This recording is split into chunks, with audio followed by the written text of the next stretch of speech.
Salut à toi jeune machine, bienvenue dans cette vidéo. Aujourd'hui on se retrouve pour parler d'un sujet auquel je tiens beaucoup, le burn-out en street workout. Malheureusement beaucoup trop présent au sein de notre discipline, surtout en freestyle et en statique, il est vrai que le taux de turnover de nos pratiquants est quand même sacrément élevé. On va dire qu'un athlète de street workout a une espérance de vie d'une moyenne de 2 à 3 ans. Ce qui est beaucoup trop peu, étant donné que pour avoir un certain niveau, il te faut en général un minimum de 5 ans d'expérience. Bien sûr, je tourne cette vidéo en connaissance de cause. Tu t'en doutes, c'est des phases par lesquelles je suis déjà passé. J'ai déjà connu 2 burn-out sportifs, ou 2 vraiment conséquents, dont un très récemment.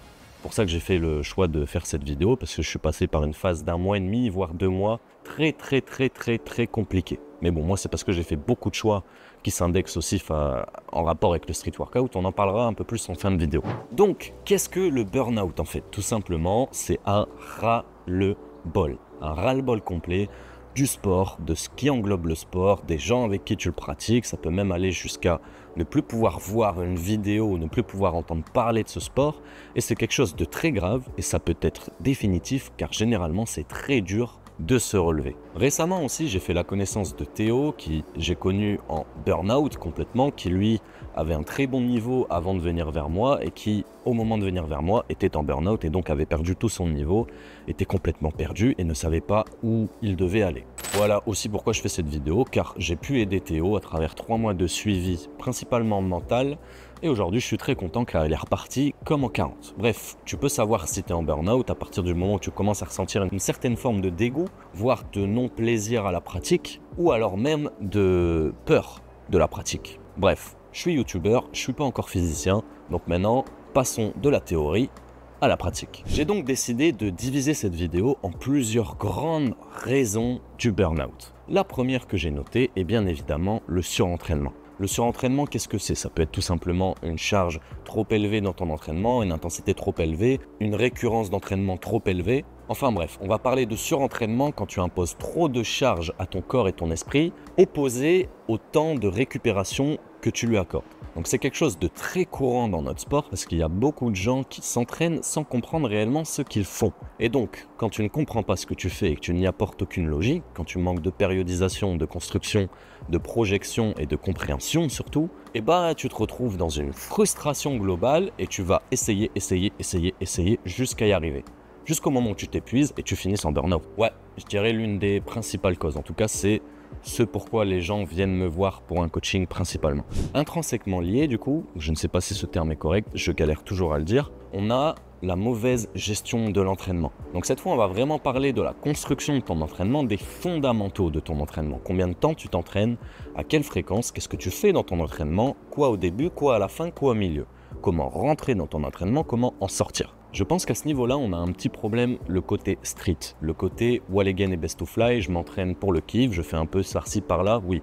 Ok, c'est cool, tu enjoy, il faut enjoy pour progresser, mais à un moment donné, ça atteint ses limites. Il est normal pour moi de te construire un rituel d'entrée en performance et de sortie en performance. C'est comme si du jour au lendemain, tu chamboulais ton sommeil. Si tu prends un rythme de sommeil, par exemple, tu t'endors tous les soirs à 23h, tu te réveilles à 8h, ton sommeil va être réparateur et effectif. Mais si tu le changes du jour au lendemain et que tu fais ça ainsi de suite constamment, si tu n'as jamais un sommeil, une plage de sommeil qui est fixe, ton sommeil sera merdique.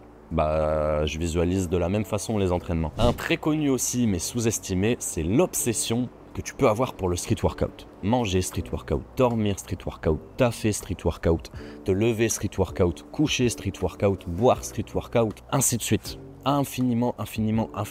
Ton Instagram, c'est street workout. Chez toi, c'est street workout. Tes liens sociaux, c'est street workout. Tout n'est que street workout. Je vais m'appuyer sur une référence dans un podcast de Valentin OTZ et Amaury Vermersch. J'avais bien aimé cette référence au geek World of Warcraft. Finalement, c'est la même chose d'être un geek en street workout. Et le problème de ça, c'est que tu résumes toute ta vie à ça et du coup, tu crées de la vulnérabilité par rapport à ce street workout. Parce qu'à partir du moment où tu n'iras pas bien avec le street workout, c'est toute ta vie qui n'ira pas bien. Celle-là, sûrement ma partie préférée.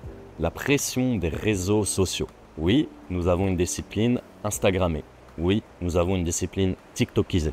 Et généralement, il y a un phénomène qui se crée de comparaison, de démonstration et de reconnaissance. Je t'explique. comparaison parce que tu regardes tous les athlètes qui font des super montages avec des accélérés, des ralentis, des effets et qui rendent ça super beau, super fluide, super truc. Va en compétition, tu verras déjà la différence. Démonstration pourquoi? Parce que du coup tu veux faire comme eux. Souvent tu te retrouves à plagier ce qu'ils font. Leur style, leur story, leur post, leurs termes, leurs critiques, leurs points positifs, tout. Et tu cherches à être dans une démonstration constante de performance, de clean form, de vol, enfin toutes ces merdes là, tu vois. Et enfin reconnaissance parce que tu cherches perpétuellement la reconnaissance des autres. Oui, regarde-moi dans le blanc des yeux et dis-moi que tu postes sur Instagram uniquement pour toi et pour laisser une trace. Non, c'est faux. Tu postes sur Instagram également pour avoir des likes, des commentaires. S'il y a des athlètes connus qui vont voir tes vidéos, tu vas être aux anges, tu cherches des abonnements d'athlètes, tu cherches des trucs. Enfin bref, tu cherches vraiment des choses qui sont limitantes. Je sais, je l'ai fait aussi. Au fur et à mesure du temps, je commence à avoir ce genre d'interaction. Et en fait, je me rends compte que c'est comme tout, quoi. C'est éphémère. Tu vois, c'est pas ça qui va t'apporter le bonheur. Donc les réseaux sociaux, gros problème dans notre discipline. Peut-être pas les réseaux sociaux en eux-mêmes, mais ce que les gens en font et comment ils l'interprètent. J'essaye de penser à ça. Ensuite, une raison par laquelle je suis un peu plus concerné, je t'en ai parlé dans l'intro, c'est de tout miser sur le street workout. Récemment, ça va faire 6 mois maintenant, 6-8 mois, j'ai fait le choix de passer exclusivement sur un revenu via street workout grâce à mes coachings, mes formations, etc.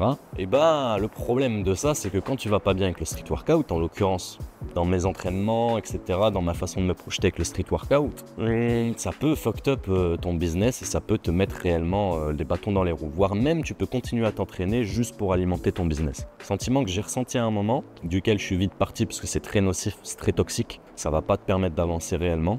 Il faut t'en protéger de ça. Essaye de mettre tes billes dans plusieurs sacs. Vas-y, essaye de vivre de ce que moi j'encourage tout le monde, c'est comme ça que le sport va avancer aussi, ça fait partie du jeu. Je réussis, j'en vois d'autres qui réussissent, vas-y, fais-le. Mais, tu vois, là je commence à mettre mes billes dans un autre panier quand même parce que tu te rends compte de la fragilité du jeu. L'absence de variété et l'absence de plaisir que tu peux ressentir dans tes entraînements. C'est assez lié aux réseaux sociaux en fait, aux trends qu'on voit passer, aux mouvements qui sont créés, aux nouvelles choses. Souvent, tu vois, ce que je disais tout à l'heure, on est souvent sur du plagiat. On a rarement, de moins en moins d'innovation. Je pense que c'est normal parce qu'on tend de plus en plus vers de la performance qui a été établie. Donc je trouve ça normal qu'il y ait du plagiat, même si c'est pas vraiment du plagiat. Chaque performance est différente. Moi en tout cas j'arrive à le percevoir. Mais voilà, souvent, tu vois, faire tout le temps du 5-5-5, du 4-4-4, vouloir tout le temps aller chercher tac, tac, tac, tac, tac, tac, tac, tac, tac, tac, tac pour la performance. En vérité, au bout d'un moment, ça peut vite monter à la tête, tu vois. Moi, je sais que j'ai eu ce constat-là aussi récemment. Tu vois, c'est pour ça que je fais cette vidéo, hein. Tout ce que je te dis là, je l'ai vécu. Et bah, je me suis repris à faire des handstands sur barre fixe, faire des planches au sol, des maltaises au sol, des fingers, des back poses, des one arm, des trucs que je faisais plus du tout. Je faisais plus que de la planche et de la maltaise, du 3-3-3-3-3. Tu vois, enfin, au bout d'un moment, j'arrivais même plus, tu vois, quand on me proposait des trucs marrants et tout à faire, je disais non, non, non, je suis dans la perf, laisse-moi. Ça va un moment. Je pense que pour avoir une durée de vie assez longue, faut savoir en sortir, faut savoir garder le côté plaisir. Tu peux même le trouver dans une autre discipline, tu vois. Moi, je sais que j'ai fait pas mal de set and rep, j'ai fait aussi du street lifting. Je faisais des petits circuits training, des petits trucs, j'essayais de revoir mes coachings, mes heures. J'en profitais pour sortir un peu, faire de l'entraînement plaisir. D'ailleurs, j'ai fait une compétition alors que j'étais en mode plaisir, la Stenos Exhibition. Et je l'ai quand même faite, tu vois, pour voir. Grave erreur parce qu'elle m'a dégoûté. Mais, enfin, elle m'a dégoûté, c'était une bonne compète, l'organisation, etc., etc. Mais moi, mon expérience, ce que j'ai proposé, ça m'a un peu frustré. Enfin bref. J'ai fait le tour. Il y en a une sympa aussi, c'est le manque de reconnaissance dans ce qu'on fait. Tu vois, ça peut être avec ta famille, avec tes amis. Si t'es tout seul à pratiquer dans ton entourage, et ils vont pas forcément comprendre l'intérêt que tu trouves à faire tous les jours les mêmes mouvements, les mêmes trucs. Ils vont pas comprendre la profondeur de ce que tu fais. Et je sais que moi, personnellement, des fois, ça m'a déjà titillé légèrement. En mode, tu sais, ça m'a mis le doute. Tu vois, ça peut te mettre le doute en mode, est-ce qu'ils ont raison? Qu'est-ce que je fais là? Est-ce que ça a de l'avenir? Est-ce que truc? Oublie tout ça. En vérité, moi, je sais que les plus grands projets, les plus innovateurs, sont ceux auxquels les gens croyaient le moins à la base. Facebook, McDo, tous ces trucs-là, genre les trucs qui ont vraiment baisé le game là, tu vois. Et personne n'y croyait, mec. Donc, moi, Street Workout, je me dis, il y a vachement de réticents, genre vraiment beaucoup. Je sais que ça va tout niquer. Tu sais pourquoi? Je le sais, voilà. Enfin si, je sais pourquoi en fait, parce que tout le monde est réticent. Bref, reste focus et fais ça parce que t'aimes le faire. Important. Bon, pour finir, parce qu'en vrai, il y en a plein, mais j'ai pris les essentiels qui me venaient à l'esprit maintenant. Dis-moi en commentaire si t'as des idées. Mais une qui est pas mal, c'est la dépendance aux substances. Ouais. On a une discipline quand même qui a 90%, j'abuse un peu, 70% faite de consommateurs de pré-workout et de Red Bull et de Monster et de trucs. J'en fais partie. Hein. Ça m'arrive de consommer du pré-workout, ça m'arrive de... Les Red Bull, les Monster, j'en consomme quasiment tous les jours. Mais une addiction aux substances, tu vois, tu intègres ça à ton rituel d'entraînement et l'air de rien, si tu prends du recul, t'es accro. T'es accro à ces substances qui au final font mal, hein. C'est vraiment blindé de dope. Essaye de les remplacer. Moi, j'ai pas encore réussi. Ça arrive parce que je réduis ma consommation petit à petit. Tu vois, avant, je pouvais faire workout, 2 Monster, café, truc, clope. Laisse tomber, tu vois. Tu vas pas tenir comme ça de 10 ans. J'ai eu cette prise de recul. Là, maintenant, je suis passé à Red Bull, format un peu plus léger. J'essaye de me rassurer, mais non, je suis juste un putain de toxico. Et je limite le pré-workout. Ça m'arrive d'en prendre encore. Tu vois, j'ai un pot dans la maison là. Mais j'en prends plus tous les jours comme je faisais à une certaine époque. Voilà, maintenant on peut peut-être passer à la solution que j'ai préparée pour toi. Je vais pas te parler chinois, tu veux éviter le burn-out, tu veux éviter toutes ces erreurs, tu veux avoir un accompagnement, de l'échange, des retours sur ce que tu fais, quelqu'un qui comprend et qui se projette dans ce que tu fais. Premier lien dans la description, mes formations et mes coachings Jeune Machine. N'hésite pas à donner de la force, voilà. Récemment, j'ai changé de pays, tu remarqueras que le cadre a changé. Je n'ai pas encore installé tout le setup, mais on peut dire qu'on est bien. Je ferai peut-être une vidéo à ce sujet, j'hésite encore à la faire parce que c'est assez personnel, mais je pense que ça vaut le coup de te le partager. Jeune Machine, c'était Matt Monfit. N'oublie pas de t'abonner, liker, lâcher un commentaire et le pouce bleu, c'est la même chose. On se revoit très vite, le street workout va devenir grand et on va le suivre. Bye bye.